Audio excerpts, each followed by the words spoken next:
네, 이제 여호수아가 이스라엘의 지도자로 있고 난 뒤에 정복 전쟁이 한참 벌어졌습니다. 굉장히 활발하게 이루어졌다라고 볼 수가 있는 것입니다. 이제 오늘 말씀은 이스라엘 지파가 제비를 뽑아서 각 기업을 나누는 그러한 장면입니다.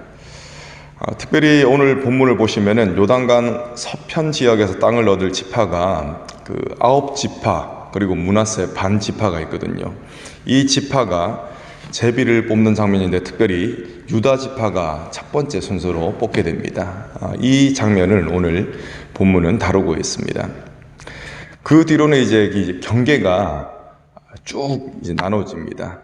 2절에서 4절까지는 남편 경계가 이러하다. 그리고 5절은 동편 경계, 5절에서 10절까지는 북편, 그리고 12절에서는 서편의 경계가 이러하다라고 기록하고 있습니다. 그리고 저희가 19절까지만 읽었지 않습니까? 21절에서 62절까지를 보시면은 방금 이제 동서남북 경계를 나누는데 이 경계 안에 있는 마을들의 이름이 21절에서 62절까지 쫙 나와 있습니다. 이제 땅을 차지하는 것에 있어서 여러분 선봉장에 선 사람이 있다라는 사실을 우리는 기억해야 합니다. 특별히 유다 지파 오늘 제비를 뽑지 않습니까? 이 유다 지파에서 땅을 차지하는 것에 선봉에 선 사람은 누구라고 생각하십니까? 제가 말씀드리면 바로 이제 그렇구나 동의가 되실 겁니다. 갈렙이 바로 그렇습니다. 갈렙이 선봉장에 섰습니다. 여러분, 갈렙은 이미 정복된 지역을 요구한 사람이 아니었습니다. 정복되기 전에 갈렙은 그 땅을 자신에게 달라라고 요청을 했던 사람이었습니다. 그는 사람들이 기피했던 헤브론, 이 헤브론을 기업으로 달라고 요청을 했습니다. 헤브론에는 강력한 아낙 자손이 살고 있었기 때문에 많은 사람들이 기피했던 장소입니다. 여러분, 어려운 일을 자처하는 사람이 많이 있겠습니까? 기피하려고 하는 것이죠. 그런데 갈렙은 그 헤브론을 믿음으로 요구를 했습니다. 그리고 나아가서 믿음으로 그곳을 정복했다는 것입니다. 그리고 14절을 보니까 갈렙이 아낙 집안의 세 아들인 세세 그리고 아히만, 달메의 세력을 격파했다라고 14절은 이야기하고 있습니다. 이들은 예전에 이스라엘 백성들에게 큰 두려움을 안겨줬던 그 세력이었습니다. 이 세력은 특히 모세의 생전 모세의 지도력 하에서 보냄을 받았던 10명의 정탐꾼이 있었죠. 원래는 이제 12명이 이제 보냄을 받았습니다. 근데 이 가운데 10명의 정탐꾼들에게 큰 두려움을 줬던 세력이 바로 이 3명의 세력이었습니다. 그래서 이 여호수아와 갈렙을 제외한 10명의 사람들은 어떻게 보고를 했습니까? 적과 꿀이 흐르는 땅은 맞다. 그런데 그 사람들 앞에 우리는 메뚜기 떼와 같다라는 부정적인 보고를 하게 된 것입니다. 왜 그렇다는 것이죠? 두려웠기 때문에 그렇다는 것입니다. 시간은 흘렀고 이제 85세를 넘긴 갈렙은 여호와 하나님을 믿는 믿음으로 이 강력한 세력을 쫓아냈던 것입니다. 인간적인 시각으로 볼 때, 상식으로 볼 때는 이것은 불가능한 일에 가까웠습니다. 그런데 그것을 갈렙은 해냈습니다. 믿음으로 말입니다. 여러분, 우리는 이 장면을 통해서 사도 바울의 고백을 떠올릴 수가 있습니다. 고린도후서 4장 16절에 이런 고백이 있습니다. 그러므로 우리가 낙심하지 아니하노니 우리의 겉사람은 낡아지나 우리의 속사람은 날로 새로워지도다. 아멘. 갈렙의 육신은 비록 나이가 들었습니다. 그렇지만 그의 속사람 믿음으로 새로워졌던 것입니다. 그리고 그는 겉사람으로 도전한 것이 아니라 새로워진 속사람으로 도전을 했던 것이죠. 그렇기 때문에 고령의 나이를 초월하여 믿음의 도전을 시도할 수가 있었던 것이고 또 그로 말미암아 믿음의 정복을 해낼 수가 있었던 것입니다. 여러분, 갈렙과 같이 날이 갈수록 또 해가 갈수록 더욱더 견고한 믿음을 가지시는 저와 여러분 되시기를 간절히 소망합니다. 15절에서 17절을 보시면은 갈렙이 온니엘을 통해서 직접 이제 정복한 것이 아니라 온니엘이라는 사람을 통해서 드빌을 정복하는 이야기가 15절에서 17절까지에서 나옵니다. 온니엘이 드빌을 정복해서 갈렙의 사위가 되는 내용입니다. 이것을 통해서 우리는 갈렙의 영향력을 살펴볼 수가 있습니다. 갈렙은 다음 세대가 정복을 이어나갈 수 있도록 이끌어준 사람이었습니다. 자기 혼자 정복 전쟁의 승리를 맛볼 수도 있죠. 그런데 그것이 아니라 약속의 땅을 정복하는 일에 동참을 시킵니다. 동참을 시켜서 승리의 영광을 맛볼 수 있도록 만들어졌습니다.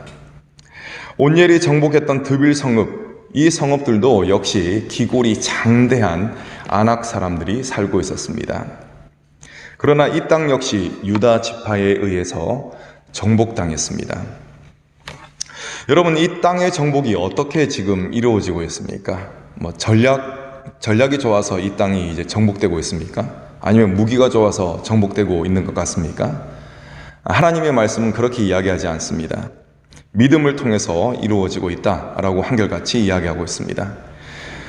여호수아 14장 14절 말씀을 제가 쉬운 성경 버전으로 읽어드리겠습니다. 여기에는 분명히 그것이 나와 있습니다. 이 헤브론 성은 지금까지도 그니스 사람 여분네의 아들 갈렙의 집안 몫으로 남아 있습니다. 그 성이 갈렙 집안 사람들 차지가 될 수 있었던 것은 이스라엘 하나님 여호와를 온전히 믿었기 때문입니다. 아멘. 이렇게 평가하고 있습니다. 하나님의 평가인 것입니다. 여호와 하나님을 온전히 믿었기 때문에 땅을 차지할 수 있었다. 이렇게 딱 잘라서 이야기합니다. 헤브론도 믿음으로 정복되었고 또 오늘 말씀에 나오는 드빌도 믿음으로 정복되었습니다. 갈렙은 믿음으로 도전을 했었고 또 갈렙의 믿음과 닮아 있는 믿음, 그 믿음을 가지고 있었던 온니엘을 통해서 또 이 땅들은 정복되었습니다. 온니엘은 갈렙을 통해서 동기부여를 받았고 또 갈렙을 통해서 용기를 받았을 것입니다. 나아가서 그의 믿음은 갈렙의 영향을 받아서 더 견고해졌을 것입니다. 여러분, 먼저 믿는 자들, 여러분들 지금 새벽에 나오신 여러분들은 먼저 믿는 자들일 것입니다. 먼저 믿는 자들은 갈렙과 같이 선한 영향력을 끼쳐야 한다는 것입니다. 여러분들은 어떤 영향력을 현재 끼치고 있습니까? 사람을 이제 만나다 보면은 그 사람이 어떠한 영향력을 끼치고 있다라는 사실을 직감할 수가 있습니다. 어떤 사람 옆에 이제 가면은 굉장히 기운이 빠지는 그런 일이 생기기도 합니다. 부정적인 기운이 막 흘러나와서 그렇습니다. 그런데 반면에 어떤 사람 곁에 가면은 이제 용기와 힘이 나는 그런 사람들이 있습니다. 왜냐하면 긍정적인 그런 힘을 주기 때문에 그렇습니다. 그런데 오늘 말씀은 어떤 것을 우리에게 도전을 하냐면요, 그냥 잘 되겠지, 마냥 좋은 날이 볕들 날이 있을 거야, 그런 근거 없는 긍정이 아니라 하나님이 함께 하시기 때문에 잘 될 거다라는 믿음의 긍정, 이 믿음으로 인한 선한 영향력을 이야기하는 것입니다. 저 여러분이 갈렙과 같이 선한 영향력을 주는 자들이 되시기를 간절히 소망합니다. 여러분, 믿는 자에게 주어지는, 오늘은 이제 그 기업이 땅이죠, 그죠? 그렇다면 우리 믿는 자들에게 주어지는 기업은 무엇입니까? 믿는 자들에게 주어지는 기업은 믿음입니다. 또 나아가서 믿음으로 가게 될 새 하늘과 새 땅인 천국인 것입니다. 믿는 자들은 영원한 기업인 이 천국을 소유하기 위해서 계속해서 앞으로 나아가야 합니다. 그런데 이 길에는 영적인 전투가 끊이지 않습니다. 여러분, 전투는 장난이 아닙니다. 사람이 이제 싸움하는, 요즘에 UFC라는 그런 이제 격투 단체가 있거든요. 거기서 사람이 주먹으로, 맨손으로 싸우는 것만 보더라도 막 심장이 벌렁벌렁하고 굉장히 무섭습니다. 그런데 여러분, 전투는 어떻습니까? 전투는 피가 튀고 또 목숨이 왔다 갔다 하는 정말 무서운 것이 전투입니다.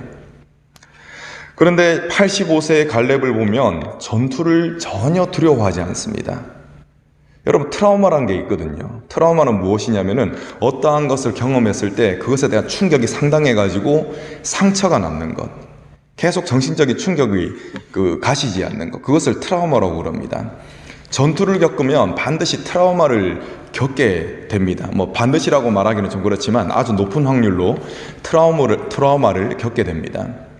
갈렙은 전투를 겪었던 사람입니다. 그리고 몸은 지금 85세의 고령입니다. 왜 갈렙이 전투를 두려워하지 않았겠습니까? 갈렙도 사람입니다. 전투가 두려웠겠죠. 하지만 그는 믿음으로 이 두려움들을 이겨나갔습니다.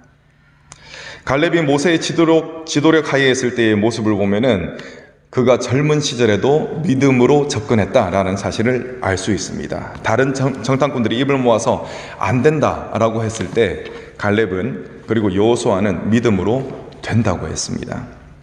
다른 것을 믿는 것이 아니라 하나님의 약속을 믿는 그 믿음으로 접근했던 것입니다. 두려움이 있지만 그 믿음으로 끝까지 접근을 했다는 것입니다.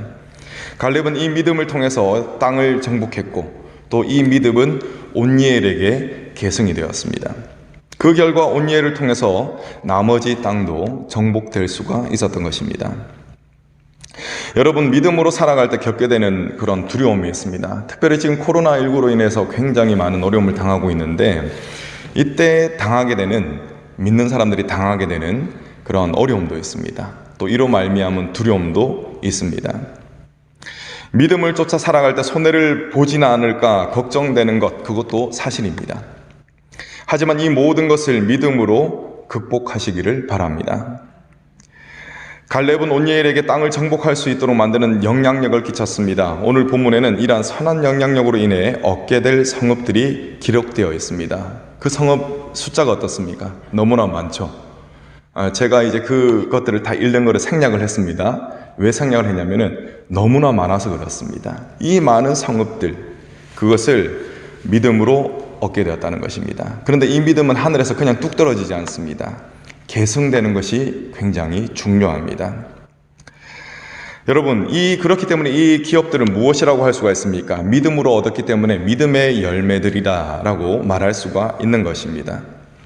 여러분들도 갈렙처럼 여러분들의 자녀를 포함한 여러분들의 자손, 또 다음 세대에 믿음의 영향력을 끼치시기를 바랍니다. 그래서 여러분들의 삶뿐만 아니라 여러분들의 자손의 삶 속에도 이 믿음의 열매들이 풍성히 나타나기를 간절히 소망합니다. 기도하겠습니다.